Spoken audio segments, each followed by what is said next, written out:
Today's grafting video is just going to show you how to use one of these machine cleft grafters.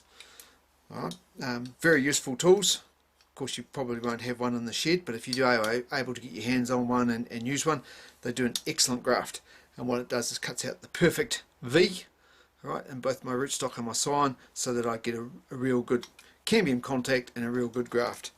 So the first thing I need to do is, with my rootstock, right, now there's several ways you can do it, but it's important that you work out early which you decide is which way is going to be the top and which is going to be the bottom.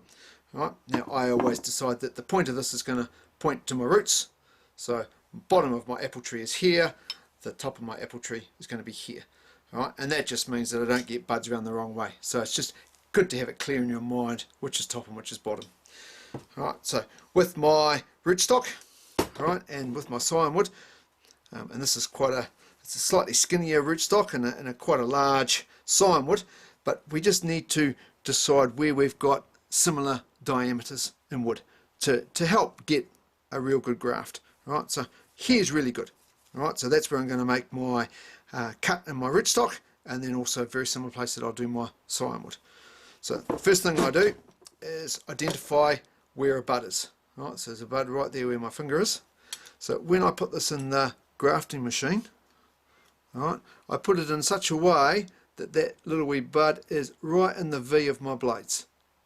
Now what that's going to do is that ensures that that bud is completely removed and away from interfering with any of my graft. So I can put a bit of pressure on my handles here and hold that rootstock in there. I'm not pushing hard, but it's just holding it firmly. And then I line the tip of my blades down the center of my rootstock. Right, and once I'm sure I've got that lined up perfectly, I'll just shift my hands back so I can do one snap movement.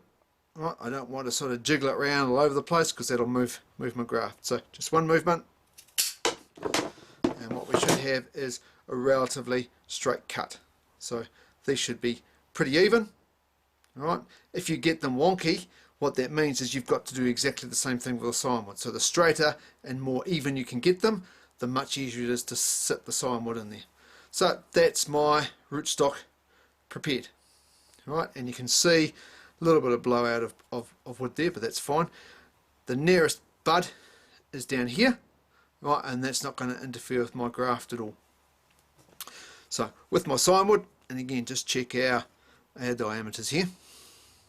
Right, we're going to be somewhere here.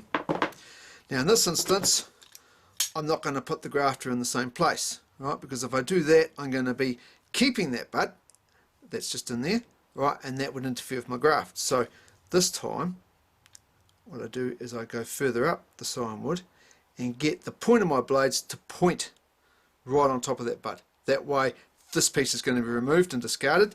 This is what I want to keep, and I have no buds interfering. So holding on to it, line it up through the middle and out, snap cut. So as you can see there's the bud completely removed, and then my piece of scion wood, right, the nearest bud is where my thumb is, and that's not going to interfere with my graft whatsoever.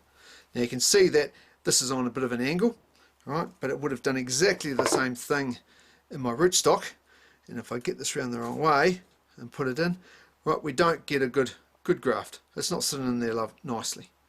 Right, bit uneven on the side. But if I turn that scion wood around 180 degrees and push it in, we get a real good fit all the way around and real good cambium contact. Right, so you can see the real difference in coloration, but the way that sits in there nicely.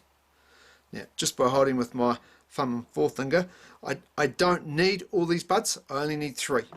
In essence, I only need 1, but what we do is we keep 3 to guarantee that we get at least 1 to grow. Alright, so we go 1, 2, 3, and just chop that off. Alright, so now we end up with a relatively short piece of scion wood, right, but we don't end up with a great big lever that was wobbling around all over the place.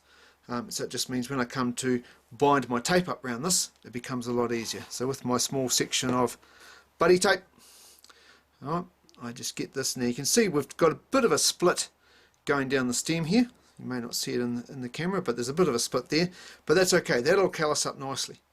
So just at the bottom of my cleft graft, I get my tape round and get that purchase on it.